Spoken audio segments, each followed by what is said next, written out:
Hello, everybody. Okay, we're gonna go over a Schrader core removal tool. This is a Schrader core, and it's kind of like the tires, your access fitting in your tires to put air in your tire. So you can, it's got a stem here that you can push in, and that opens up this port here and makes things go up and down. So that is the opening for getting to your refrigerant if you need to remove it. So you see this kind of fills up there's a small hole there, so when you're trying to recover refrigerant, it kind of acts as a restriction. And all these do is, this is the wrench, the core wrench, and there's two flat spots, and you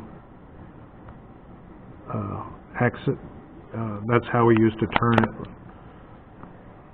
So, and all it does is basically screws right back in there. You screw it till you can't turn it anymore, like that. Okay, and then you see it's in there just like with a tire. So when the refrigerant's in there, we have a special valve that we can take that out with, and this is called a Schrader core remover. So this is the ball valve that you access to, and you cannot have the ball valve closed with the stem in there. And so this is the access fitting. So I'm gonna try to take this off now. So this screws on to your access fitting.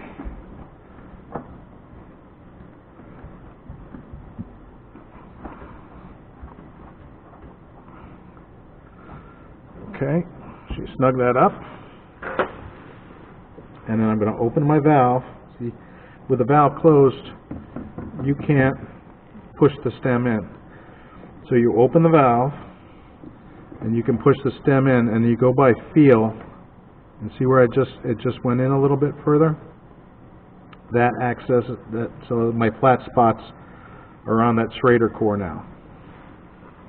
So when you start screwing this out, you're going to start bleeding some of that refrigerant around that Schrader core as it loosens.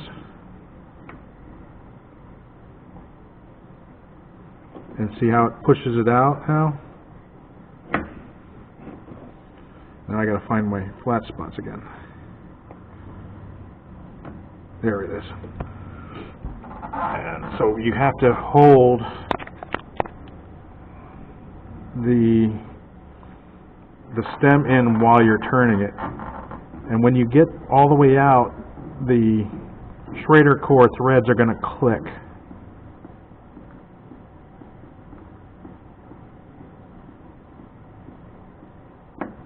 Did you hear that click?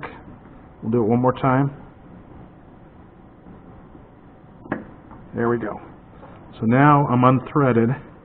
I'm going to let the pressure push that back out again, and I'm going to close my valve, because now that core is not in there holding, there's nothing holding the refrigerant back but that valve right there. So then I take this off, and oops, I didn't get it. See, the stem is not there. So now I gotta go try again. And hopefully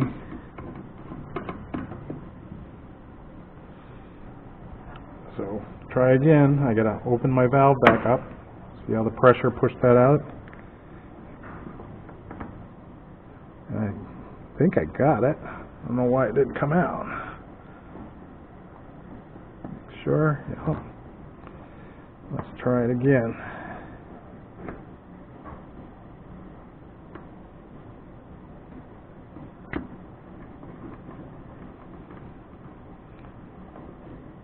There, so I got it that time. So, here's our Schrader core. So we can either put a new one in,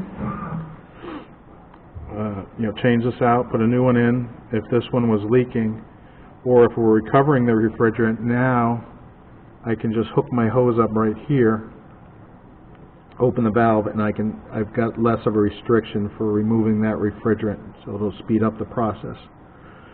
So to put it back in, you slip it in here, screw this back on.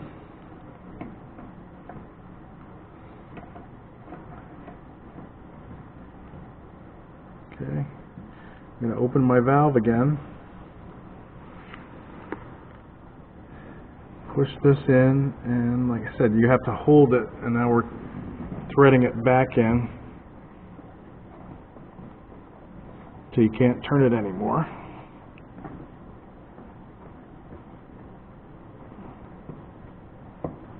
Okay. Now I'm going to close my valve, take this back off again, because I like to do this as a step. If you don't know for sure you've got that Schrader in there, I like to do is bleed here first to make sure that that Schrader core is in and holding the refrigerant back. Now we can take the tool back off, and we're good to go. And then always put your caps back on. You can also double check the tightness now that you're not working against the pressure. And you can put a little soap bubbles on there to make sure that the new one's not leaking. And then put your cap back on and tighten her up. Alrighty. Thanks for watching.